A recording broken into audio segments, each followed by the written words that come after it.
ಏನೋ ಹಾಗೆ ನೋಡ್ತಾ ಇದೀಯಾ? ನನ್ ಬಗ್ಗೆ ಗೊತ್ತು ತಾನೇ? ಅಮ್ಮ ನೀವ್ ಹೇಳಿದ್ಮೇಲೆ ನಿಮ್ ಮಾತು ಮೀರಕ್ಕಾಗತ್ತಾ? ನನ್ನ ನೋಡ್ತಿದ್ಯಾ ಚಿನ್ನ? ಆ ಕಡೆ ತಿರ್ಕೊಂಡು ಮತ್ತೆ ಹೌದಾ ಅತ್ತೆ, ನೀವ್ ಹೇಗೆ ಹೇಳ್ತಿರೋ ಹಾಗೆ ನಾನು ಈ ಪೂಜೆ ಮಾಡ್ತೀನಿ. ಅಯ್ಯೋ ನನ್ ಸೊಸೆ ಜಾಣೆ. ಜಾಗ ಬಿಡಿ ಎಲ್ಲಾರು.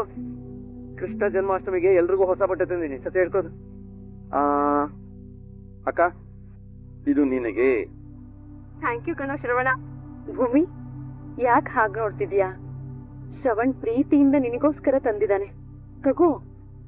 ಅತ್ತೆ, ನಾನು ಸಾಹೇಬ್ರು ಇಬ್ರು ಊರ್ಗ್ ಹೋಗ್ತೀವಿ ಅಂತ ಗೊತ್ತಾದ್ಮೇಲೆ ದೊಡ್ಡ ಸಾಹೇಬ್ರು ತುಂಬಾ ಪ್ರೀತಿಯಿಂದ ಮಾತಾಡಿಸಿದ್ರು. ಅವಾಗ ಮುಂಚೆ ತೋರಿಸ್ತಾ ಇದ್ರಲ್ಲ, ಆ ರೀತಿ ನಡ್ಕೊಂಡ್ರು ಸಾಹೇಬ್ರೆ. ಇನ್ನೊಂದ್ 2 ವಾರ ಇಲ್ಲೇ ತಗೊಂಡ್ವಾ ಅತ್ತೆ? ಇನ್ನೊಂದ್ 2 ವಾರ ಇಲ್ಲೇ ಇದ್ದು ಸಾಧ್ಯವಾದಷ್ಟು ಪ್ರೀತಿನ ನನ್ ಜೊತೆಲಿ ಇಟ್ಕೊಂಡು ಹೋಗ್ತೀನತ್ತೆ, ಪ್ಲೀಸ್. ಈ ಇಡಿಯಟ್ ಶ್ರವಣ್ ನನ್ ಕೈ ತಪ್ಪ ಹೋಗ್ತದನಲ್ಲ, ಇರ್ಲಿ, ಇವನನ್ನ ಆಮೇಲೆ ವಿಚಾರಿಸ್ಕೊಳ್ತೀನಿ. ಮೊದ್ಲು ಈ ಅಪ್ಪು ಜೊತೆ ಸೇರ್ಕೊಂಡು ಭೂಮಿ ಮಾಡೋ ಕೃಷ್ಣ ಜನ್ಮಾಷ್ಟಮಿ ಪೂಜೆಗೆ ಕಲ್ಲು ಹಾಕ್ಬೇಕು. ಛೇ, ಆ ಅಜಿತ್ ಭೂಮಿಗೆ ಸೀತಾರಾಮ ಕಲ್ಯಾಣ ದಿನ ತಾಳಿ ಕಟ್ಟಿರೋದೆ ನನ್ ಕೈಲಿ ಇನ್ನೂ ಸಹಿಸ್ಕೊಳಕ್ ಆಗ್ತಿಲ್ಲ. ಇನ್ನು ಅವಳು ಹೆರೋ ಮಗು ಈ ಮನೆ ವಾರಸ್ದಾರನ? ಛೇ, ನನ್ ಕೈಲಿ ಇಮ್ಯಾಜಿನೇಷನ್ ಮಾಡ್ಕೊಳಕ್ಕೂ ಆಗ್ತಿಲ್ಲ. ನನಗೂ ಸೇಮ್ ಫೀಲಿಂಗ್. ಅದ್ರಲ್ಲಿ ನಿಮ್ಮಮ್ಮ ಒಬ್ರು ಯಾವಾಗ್ಲೂ ಆ ಭೂಮಿ ಪರನೇ ಬ್ಯಾಟಿಂಗ್ ಮಾಡ್ತಾರೆ. ಅದಕ್ಕೆ ನಮಗೇನು ಮಾಡಕ್ ಆಗ್ತಿಲ್ಲ. ಹೌದು, ಇದೇ ರೀತಿ ಮುಂದುವರಿತಾ ಹೋದ್ರೆ ಅವಳು ಒಂದಲ್ಲ ಒಂದಿನ ನನಗೆ ಈ ಮನೆಯಿಂದ ಗೇಟ್ ಪಾಸ್ ಕೊಟ್ಬಿಡ್ತಾಳೆ. ಅದಕ್ಕೆ ನಾವ್ ಆ ಭೂಮಿನ ಎಡಿಟ್ ಮಾಡ್ಲೇಬೇಕು. ನಾಳೆ ಆ ಭೂಮಿ ಅವಳ ಮಡ್ಲಲ್ಲಿ ಕೃಷ್ಣನ್ ವಿಗ್ರಹನ ಇಟ್ಕೋಬಾರ್ದು. ನಾಳೆ ಆ ಭೂಮಿ ಪೂಜೆ ಕೂತ್ಕೊಂಡ್ರೆ ತಾನೆ ಬಾಲಕೃಷ್ಣನ್ ವಿಗ್ರಹನ ಅವಳ ಮಡ್ಲಲ್ಲಿ ಮಲಗಿಸೋದು. ಅವಳೇ ಮಲಗೋತರ ಆಗ್ಬಿಟ್ರೆ ವಾವ್, ಐಡಿಯಾ ಏನೋ ಸೂಪರ್ ಆಗೇ ಇದೆ. ಆದ್ರೆ ಅವಳ ಹೇಗ್ ಮಲಗಿಸೋದು, ಅದನ್ನೇ ನಾವೀಗ ಯೋಚನೆ ಮಾಡ್ಬೇಕಾಗಿರೋದು. ಹಾ, ಒಂದ್ ಐಡಿಯಾ. ನಾಳೆ ಅವಳು ಹೇಗಿದ್ರು ಉಪವಾಸ ಕೂರೋ ಹಾಗಿಲ್ಲ. ಸೊ ಅಮ್ಮನ ಹತ್ರ ಹೋಗಿ ಅವಳು ಪೂಜೆ ಕೂತ್ಕೊಳ್ಳೋಕ್ ಮುಂಚೆನೆ, ಅಮ್ಮ ಭೂಮಿ ಪೂಜೆ ಕೂತ್ಕೋಬೇಕಂದ್ರೆ ಸುಸ್ತಾಗತ್ತೆ, ಒಂದ್ ಜ್ಯೂಸ್ ರೆಡಿ ಮಾಡು ಅಂತ ಹೇಳೋಣ. ಅಮ್ಮ ಅವಾಗ ಜ್ಯೂಸ್ ರೆಡಿ ಮಾಡ್ತಾರೆ. ನಾವ್ ಅದ್ರಲ್ಲಿ ನಿದ್ದೆ ಮಾತ್ರೆನ ಮಿಕ್ಸ್ ಮಾಡೋಣ. ಆಗ ಭೂಮಿ ಆ ಜ್ಯೂಸ್ ನ ಕುಡಿತಾಳೆ. ಅವಳೇ ನಿದ್ದೆಯಲ್ಲಿ ತೂಗುವಾಗ ಅವಳು ಹೇಗೆ ಕೃಷ್ಣನ್ ವಿಗ್ರಹ ಇರೋ ತೊಟ್ಲನ್ ತೂಗ್ತಾಳೆ? ಅದ್ ಹೇಗ್ ಕೃಷ್ಣನ್ ವಿಗ್ರಹನ ಮಳ್ಳೆಗೆ ಹಾಕೋತಾಳೆ? ಅದ್ ಹೇಗ್ ಕೃಷ್ಣನ್ಗೆ ಜೋಗುಳ ಆಡ್ತಾಳೆ? ಹೆಂಗೆ? Wow, super Appu. ನಾಳೆ ಎಲ್ಲ ನಾವ್ ಅನ್ಕೊಂಡಂಗೆ ಆದ್ರೆ ಅಜ್ಜಿ ಆ ಭೂಮಿನ ಲೈಫ್ ಲಾಂಗ್ ದ್ವೇಷಿಸ್ತಾರೆ. ಆದ್ರೆ ಮನಸ್ವಿನಿ, ಈ ಸರಿ ನಾವು ಮಾಡೋ ಪ್ಲಾನು ಯಾವುದೇ ಕಾರಣಕ್ಕೂ ಆ ಭೂಮಿಗೆ ಗೊತ್ತಾಗ್ಬಾರ್ದು. ಅಷ್ಟು ಕೇರ್ಫುಲ್ ಆಗಿ ಮಾಡೋಣ. ಸಂಗೀತ, ಇನ್ನೊಂದ್ಸಲ ಯೋಚನೆ ಮಾಡು. ಆ ತೊಟ್ಲು ತೂಗೋ ಕೈ ಭೂಮಿದೇ ಆಗ್ಬೇಕಾ? ನೋಡು, ನಿಂಗೆ ಇನ್ನೊಬ್ಬ ಮಗ ಇದ್ದಾನೆ, ಮರಿಬೇಡ. ನಾಳೆ ನಚಿಕೇತ್ ಮದ್ವೆ ಆಗಿ ಅವನ್ ಹೆಂಡತಿ ಬಂದ್ಮೇಲೆ ಅವಳ ಕೈಲೂ ಪೂಜೆ ಮಾಡಿಸಬಹುದು. ಅಮ್ಮ, ಅಜಿತ್ತು ನಚಿಕೇತನು ಇಬ್ರು ಒಂದೇ. ಭೇದ ಭಾವ ಮಾಡ್ಬೇಡಿ ಅಮ್ಮ, ನನ್ ಮನ್ಸಿಗೆ ನೋವಾಗುತ್ತೆ. ನಾವ್ ರೆಡಿ. ಯಾರು? ಅಮ್ಮ, ಅಜಿತ್ತು ಭೂಮಿನೂ ಬಂದಾಯ್ತು. ಕೃಷ್ಣನ್ ವಿಗ್ರಹನ ತಂದ್ಕೊಟ್ರೆ ಪೂಜೆಗೆ ರೆಡಿ ಮಾಡ್ಕೊಂಡ್ಬಿಡ್ತೀವಮ್ಮ. ಅಮ್ಮ, ತಗೋ ಜ್ಯೂಸ್. ಪರವಾಗಿಲ್ವೇ, ನನ್ ಮಗಳಿಗೆ ಒಳ್ಳೆ ಬುದ್ಧಿ ಬಂದ್ಬಿಟ್ಟಿದೆ. ಅತ್ತೆ, ಪೂಜೆ ಮುಗಿಯೋವರೆಗೂ ಎಷ್ಟು ಲೇಟ್ ಆಗುತ್ತೋ ಗೊತ್ತಿಲ್ಲ, ಅದಕ್ಕೆ ಎಲ್ಲರೂ ಜ್ಯೂಸ್ ಕುಡ್ಕೊಬಿಡಿ. ಭೂಮಿ, ಪೂಜೆ ಕೂತ್ಕೋತಾ ಇರೋದು ನೀನು. ಪೂಜೆ ಮುಗಿಯೋಷ್ಟರಲ್ಲಿ ಸುಸ್ತಾಗ್ಬಿಡ್ತೀಯ. ತಗೋ, ನೀನೇ ಜ್ಯೂಸ್ ಕುಡಿ, ನಾನು ಆಮೇಲೆ ಕುಡಿತೀನಿ. ಅತ್ತೆ, ಪರವಾಗಿಲ್ಲ, ಕುಡಿ. ನಿನ್ ಬುದ್ಧಿ ನನಗ್ ಚೆನ್ನಾಗ್ ಗೊತ್ತಮ್ಮ. ನಿನ್ನ ಕೈಯಲ್ಲಿ ಜ್ಯೂಸ್ ಕೊಟ್ರೆ ಅದನ್ನ ಭೂಮಿಗೆ ಕೊಡ್ತೀಯ ಅಂತ. ಅದಕ್ಕೆ ನಿದ್ದೆ ಮಾತ್ರೆ ಹಾಕಿರೋ ಜ್ಯೂಸ್ ಗ್ಲಾಸ್ ನ ನಿನ್ ಕೈಲೇ ಕೊಟ್ಟಿದ್ದು. ಹಾ, ಇನ್ ಮುಂದೆ ಏನೇ ಆದ್ರೂ ಅದಕ್ ಜವಾಬ್ದಾರಿ ಮಾತ್ರ ನಾನಲ್ಲ. ಅಜಿತಾ, ನೀನ್ ಅಲ್ಲಿ ಕೂತ್ಕೊಂಡು ಏನೋ ಮಾಡ್ತಿದ್ಯಾ? ಬಾಯ್ಲಿ ಬಂದು ಭೂಮಿ ಪಕ್ಕ ಕೂತ್ಕೋ.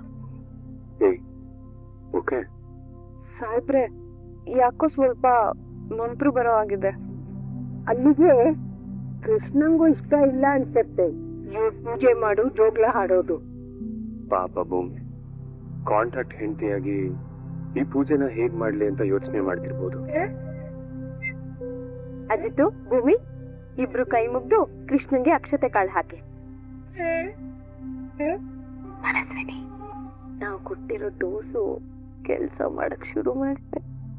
ಭೂಮಿ, ಕೃಷ್ಣನ್ಗೆ ಸಂಬಂಧಪಟ್ಟ ಹಾಗೆ ಒಂದ್ ಹಾಡು ಹೇಳ್ಕೊಂಡು ಪೂಜೆ ಮಾಡು. ಹಾಡು ಹಸೆ ಎಲ್ಲ ನಮ್ ಕಾಲಕ್ಕೆ ಮುಗೀತು. ಈ ಟೀ ಮಾರೋಳಿಗೆ ಹಾಡು ಎಲ್ಲಿಂದ ಬರ್ಬೇಕು? ಭೂಮಿ, ತುಂಬಾ ಚೆನ್ನಾಗಿ ಹಾಡ್ದೆ. ಕೆಲವು ನಂಬಿಕೆಗಳು ಯಾವಾಗ್ಲೂ ಜೀವಂತವಾಗಿರುತ್ತೆ. ಈ ಪೂಜೆನ ಶ್ರದ್ಧೆಯಿಂದ ಮಾಡಿದ್ರೆ ಮುಂದೆ ವರ್ಷ ತುಂಬೋದ್ರೊಳಗೆ ಈ ಮನೆಗೆ ಹೊಸ ಜೀವ ಬರುತ್ತೆ ಅನ್ನೋ ನಂಬಿಕೆ ನಮ್ಮೆಲ್ರದು. ಆ ನಂಬಿಕೆ ನಿನ್ ವಿಷಯದಲ್ಲಿ ನಿಜ ಆಗ್ಲಿ. ಈ ಕೃಷ್ಣನ್ನ ನಿನ್ ಮಡ್ಲಲ್ಲಿ ಮಲಸ್ಕೊಂಡು ಲಾಲಿ ಹಾಡು. ಈ ಕ್ಷಣಕ್ಕೆ ಈ ಮಗುನೇ ನಿನ್ ಹೆತ್ತ ಮಗು ಅಂತ ತಿಳ್ಕೊ. ತಗೋ ಲಾಲಿ ಹಾಡು. ಅಜಿತ್ತು, ಭೂಮಿ, ಈ ಕೃಷ್ಣನ ನೀವಿಬ್ರು ತೊಟ್ಲಿಗೆ ಹಾಕಿ ಇಬ್ರು ಒಟ್ಟಿಗೆ ತೂಗಿ ಆ ಭೂಮಿನ ಸಿಕ್ಕಾಕಿಸ್ಬೇಕು. ಅಜ್ಜಿ ಕೈಯಲ್ಲಿ ಹೇಗಾದ್ರೂ ಮಾಡಿ ಚೆನ್ನಾಗಿ ಬಯಸ್ಬೇಕು ಅಂತ ಎಷ್ಟೇ ಪ್ಲಾನ್ ಮಾಡಿದ್ರು ಆ ದರಿದ್ರದವಳು ಕೊನೆಗೆ ತಪ್ಪಿಸ್ಕೊತಾ ಇದ್ದಾಳೆ. ಛೇ, ಪ್ರತಿ ಸರಿ ಏನೇ ಪ್ಲಾನ್ ಮಾಡಿದ್ರು ಝೀರೋನೆ. ಆ ಸೀತಾರಾಮ ಕಲ್ಯಾಣ ದಿನ ನಮ್ಮ ಅಜ್ಜಿತು ಅವಳು ಕುತ್ತಿಗೆಗೆ ತಾಳಿ ಕಟ್ಟಿ ಹೆಂಡತಿಯನ್ನು ಪಟ್ಟ ಕೊಟ್ಟ. ಆದ್ರೆ ಈಗ ಕೃಷ್ಣನ ತೊಟ್ಲಲ್ಲಾಕಿ ಇಬ್ರು ಒಟ್ಟಿಗೆ ತೂಗುದ್ರು. ನಮ್ಮ ಅಜ್ಜಿತ್ ಮಗುಗೆ ಇವಳೇ ತಾಯಿಯಾಗೋಗ್ತಾಳೆ. ಸುಮ್ನಿರು ಅಪ್ಪು, ನೀನು ಏನನ್ನು ಹೇಳ್ಬೇಡ. ನಂಗೆ ಅರ್ಥನೇ ಆಗದಿರೋಂತ ಟೆನ್ಷನ್ ಆಗುತ್ತೆ. ತೊಟ್ಟಲ್ ತೂಗಿದ ತಕ್ಷಣ ಮಕ್ಳಾಗೋ ಹಾಗಿದ್ರೆ ಈ ಜಗತ್ತಲ್ಲಿ ಮಕ್ಳಿಲ್ದೇ ಇರೋರು ಯಾರು ಇರ್ತಾನೆ ಇರ್ಲಿಲ್ಲ ಅಲ್ವಾ? ಕರೆಕ್ಟು. ಅಲ್ಲ, ನಾವಿಬ್ರು ಅಷ್ಟು ಪ್ಲಾನ್ ಮಾಡಿ ನಿದ್ದೆ ಮಾತ್ರನ ಮಿಕ್ಸ್ ಮಾಡಿ ಜ್ಯೂಸ್ ಕೊಟ್ಟಿದೀವಿ. ಆದ್ರೂ ಅಜಿತ್ ಸಪೋರ್ಟ್ ಇಂದ ಅವ್ಳ ಪೂಜೆನ ಕಂಪ್ಲೀಟ್ ಮಾಡೇ ಬಿಟ್ಲು. ಇಲ್ಲ, ಮೊದ್ಲು ಅಜಿತ್ ಇಂದ ಭೂಮಿನ ದೂರ ಮಾಡ್ಬೇಕು. ಇಲ್ಲ ಅಂದ್ರೆ ಅಜಿತ್ ಮಗುಗೆ ಆ ಭೂಮಿನೇ ತಾಯಿ ಆಗ್ಬಿಡ್ತಾಳೆ. ಅದ್ ಹೇಗ್ ಅವಳು ತಾಯಿ ಆಗ್ತಾಳೆ ಅಂತ ನಾನು ನೋಡ್ತೀನಿ. ಇಲ್ಲ ಮನಸ್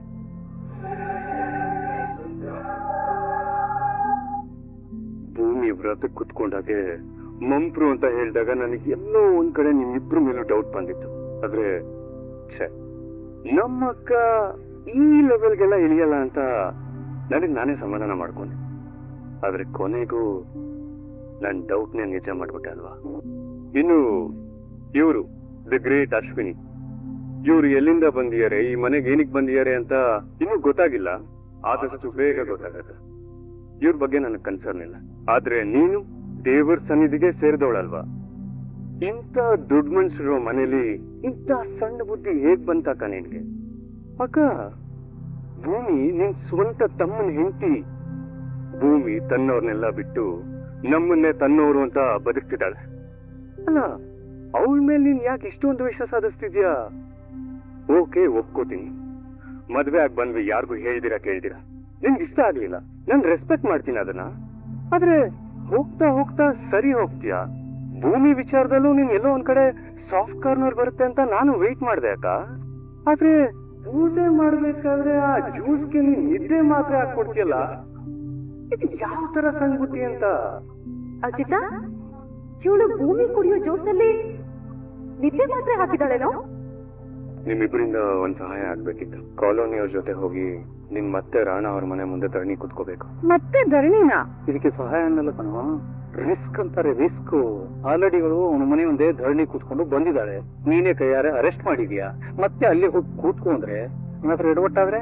ಸತ್ಯನಾ, ನಾವು ಇವತ್ ಮಾಡ್ತಿರೋಂತ ಆಪರೇಷನ್ ರಾಣ ತುಂಬಾ ಸಕ್ಸಸ್ಫುಲ್ ಆಗ್ಬೇಕು. ಯಾರ ಕಣ್ಗೂ ಬೀಳ್ದೇ ಇರೋ ಹಾಗೆ ನೀವು ನಿಮ್ ಕೆಲ್ಸನ ಮಾಡ್ಬೇಕು.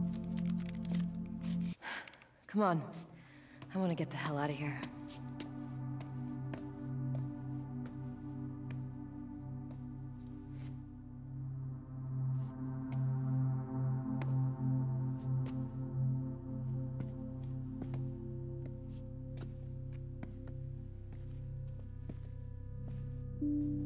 It's all true.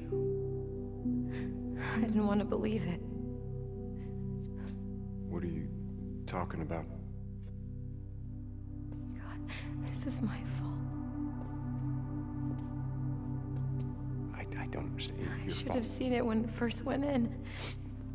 I mean, we used to grow wild ginger and grapefruit here. And then all of this changed. They sealed everything off. They took away my clearance. God, David kept telling me. He kept telling me that something was wrong. Okay. Who's David? David Gorman. He was this research intern. You know what I said? I told him that we're a farm and we're high tech and all that shit, and that there are billions of dollars at stake, and to just leave it alone. Then he didn't listen. He hacked the system, he got behind the firewall, he told me that this was some sort of classified project or something. I don't know. Classified project. Just He slow down and... wanted to be the next Edward Snowden. You see, he wanted to blow the lid off of this entire thing. David Gorman exposes the evil empire and saves the world and all that shit, and I didn't listen to him, Deacon. I told him that he was being paranoid. And he must have broken in here and then gotten some sample of whatever the hell they were cooking in here. Well, I don't understand. What do you mean? I pieced it together myself a little while later. The night that I was stabbed, I went to the Cloverdale office in Farewell, and I went to go try and find David, but he was already gone. He'd been gone for 2 weeks. There was this big green expo in Portland. He must have gone to see a reporter. He was probably infected and he didn't even know it yet. Oh my God. And 2 days later, everybody at that conference was infected, and then they all got on planes and they went home. And a week later, 2.5 billion people were dead. Sarah, this couldn't be your fault. I mean, you couldn't have stopped them. You How don't could you have stopped? understand. It's the research. My research was a part of this. Deacon, I was a part of this. They used me.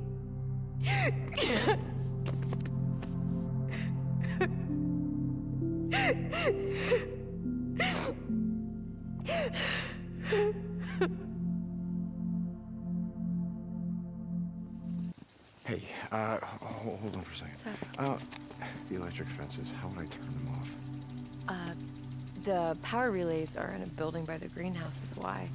Okay, it's just that there's a lot of food here, and I was thinking about radioing Boozer, letting him and Ricky know, letting Lost Lake Camp know.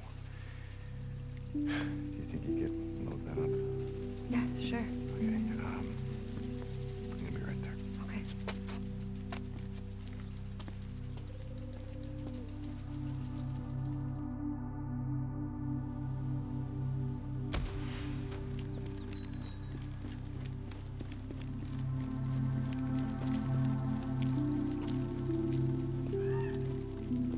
Power building, yeah, it's gotta be it.